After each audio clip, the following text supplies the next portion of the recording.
On va placer les talons vis-à-vis des os des fesses, donc des ischions.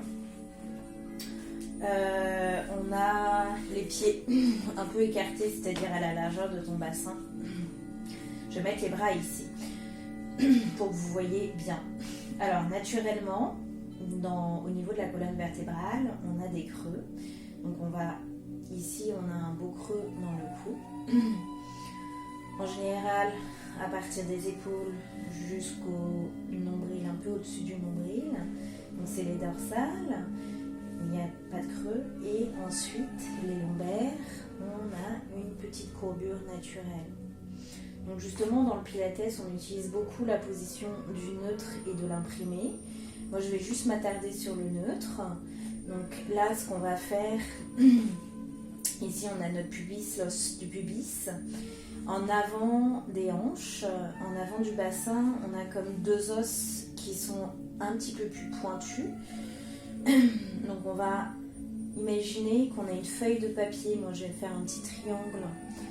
On va mettre ses doigts au niveau de son pubis et hop, la partie des mains au niveau de ses petites tubérosités. Puis là, tu veux vraiment sentir que ces trois points, donc ton pubis et les deux petites pointes, sont sur la même ligne, c'est-à-dire sont parallèles au sol. Donc là, je vais juste expliquer. Admettons, je suis comme ça. Ça veut dire que là, mon pubis, il est beaucoup plus haut que ça. Donc je suis en bascule à l'arrière de mon bassin. Et au contraire, si je sens que mon pubis il est vraiment beaucoup plus bas, là, ça va vraiment accentuer une grosse lordose, une grande lordose en bas du dos. Donc c'est ce qu'on veut éviter. Donc c'est un juste milieu à trouver. On n'est pas complètement aplati et avachi. On veut maintenir nos formes dans la colonne vertébrale. Donc, hop. On va d'abord faire des petites bascules du bassin. Donc on va inspirer, basculer le bassin vers l'avant. Donc accentuer le creux dans le bas du dos. Et on va expirer, pousser dans les pieds, creuser le ventre. Donc pousser le nombril vers la colonne. Et au contraire aplatir ce bas du dos. On inspire et on expire. Inspire. Donc là, tu sens que tu descends un peu vers le bas. Hein, et on expire, on monte vers le haut. Tout ça, c'est avec l'utilisation de la poussée de tes pieds et du mouvement de ton bassin. Inspire. Et les côtes font rien. Et très souvent, je vois, j'inspire, je monte les côtes, je gonfle le ventre. Donc non. C'est pas forcément très grand, c'est petit. Inspire, on expire, on éloigne la tête, on arrondit le bas du dos. On va garder ses abdominaux, donc là ils sont contractés. On va venir contracter les fessiers, l'arrière de la cuisse et on va soulever tout doucement une vertèbre après l'autre. On inspire, on reste en haut en longue ligne.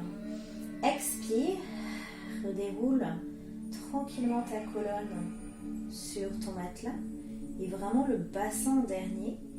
Inspire, retrouve ton neutre. Expire, pousse dans tes pieds. Tire ta tête là. Creuse ton ventre et contracte fesses arrière de cuisse et soulève une vertèbre après l'autre. On ne veut pas lever trop haut parce que là on est en train de creuser ici. On est en train de pincer les muscles, ce qu'on veut éviter. Puis on n'a surtout aucune connexion au niveau des abdominaux. Donc on va descendre un petit peu les côtes normales vers le tapis, le sternum assez lourd. Et on redéroule tout doucement la colonne. On inspire, on prépare, expire, bascule ton bassin. Donc arrondis ton bas du dos, creuse ton ventre et soulève. Bas du dos, milieu du dos, un petit peu le haut du dos, mais garde tes côtes bien lourdes. Expire, redéroule, redéroule. Donc là, mine de rien, on travaille déjà les abdominaux, les fessiers, l'arrière de la cuisse. Inspire, Et la mobilité de la colonne, on expire. On enroule, on inspire. Expire. Ok. Donc normalement, on laisse les bras ici. Comme ça, on veut justement ouvrir les épaules, pousser l'arrière des épaules et l'arrière du bras dans le sol. Pour s'aider, on inspire. Expire. Creuse ton ventre. Pousse le nombril vers la colonne. Bascule ton bassin. Et tu soulèves. Tu veux ouvrir le devant des hanches, sentir un petit stretch en avant de la cuisse. Expire. Donc c'est une longue ligne. On redéroule le haut, le milieu, le bas et le bassin. Dernière fois, inspire, expire. Tu soulèves, commence à ouvrir ici. On garde les genoux à la largeur du bassin. Et on expire, on redéroule doucement la colonne.